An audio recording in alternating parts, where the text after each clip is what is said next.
écoute Jean-Pierre, toi aussi, tu me remplis d'aise à écouter tes sensations là. Tu parlais de la diversité des oiseaux ici au Burkina. C'est vrai qu'on a cette chance en Afrique, je pense en général, connaissant un petit peu aussi l'Afrique australe, d'avoir cette multitude d'oiseaux, gibier ou non gibier d'ailleurs. On a vu dans la brousse depuis votre arrivée, bien sûr je les connais depuis un petit peu plus longtemps, tous ces merles métalliques, les guépiers, outardes qui est un oiseau, on va dire qui est un gibier. Hein. Je pense même que l'un de vous a dû tirer une outarde ces derniers jours. Tout à fait. Voilà, c'est toi Jean. Donc oui, les outardes ventre noir, qui est ici bien souvent représentée. La grande outarde qu'on voit, mais plus souvent dans les zones grande chasse, et qu'on tire rarement en petite chasse pour raison de... C'est un oiseau qui part très loin, qui est très méfiant, et souvent se tire de par sa particularité en grande chasse et à la carabine.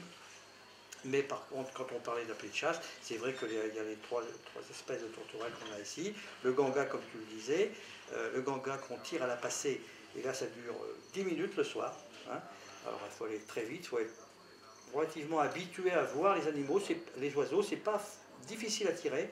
Par contre, il faut les voir suffisamment vite pour pouvoir les repérer. Très réactif, effectivement. Hein. C'est ça.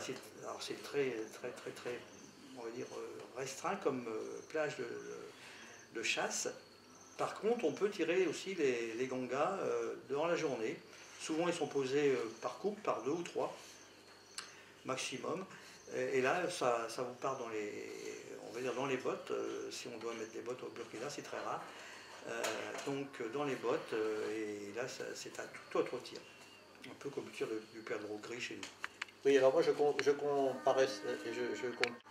je comparais plutôt le ganga, comme je le disais tout à l'heure, à la bécasse, parce que c'est un oiseau qui vole très vite, qui part très très rapidement et qui est un petit peu comme la bécasse, qui est parfois par groupe de 2 ou 3 ou 4 sur le même territoire, et puis après on fait des kilomètres sans en revoir. Ah oui, tout à fait. Et c'est très territorial. Oui, absolument. Hein, très territorial, c'est tout à fait.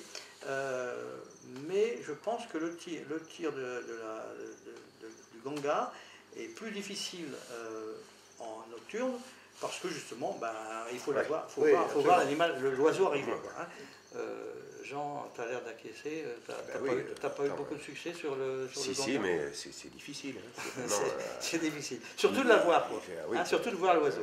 Il faut le tirer dans le ciel, il faut se placer très très bas, parce que sinon, si on le tire et qu'on voit qu'il est sur la terre, on ne voit pas. Donc il faut se mettre presque comme ça pour qu'il se détache un peu dans le ciel où il reste à peine un petit peu de luminosité. C'est quand même pas l'exercice du tireur couché quand même. Ah.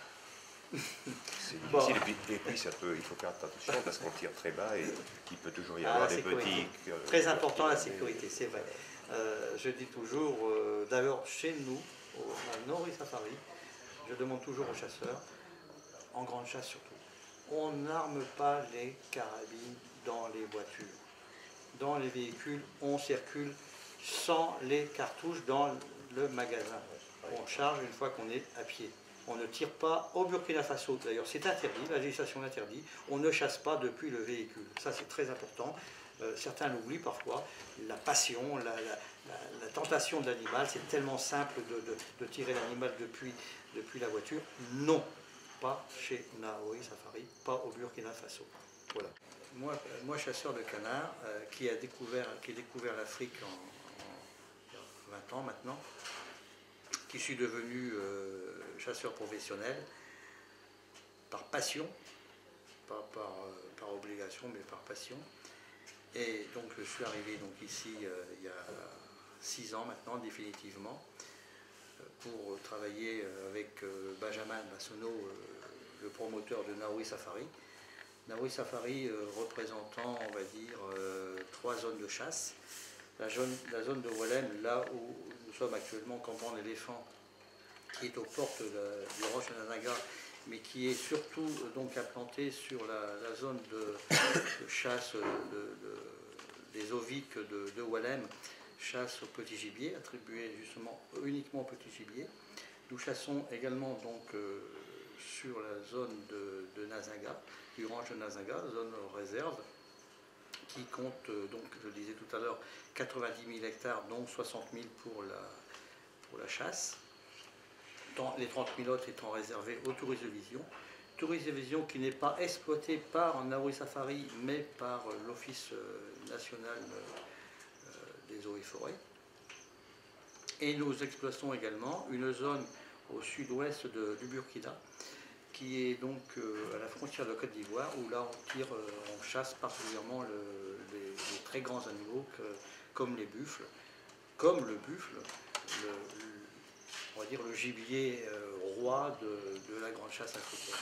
Le buffle que tant de chasseurs viennent, convoitent, on va dire, espèrent. Donc c'est vraiment le rêve de tous les neurones, c'est de venir chasser le buffle en Afrique. Donc c'est sur la Komoé-les-Rabas, là-bas au sud-ouest de Mofora, comme je le disais, à la frontière Côte d'Ivoire, que je guide des chasseurs venus de France.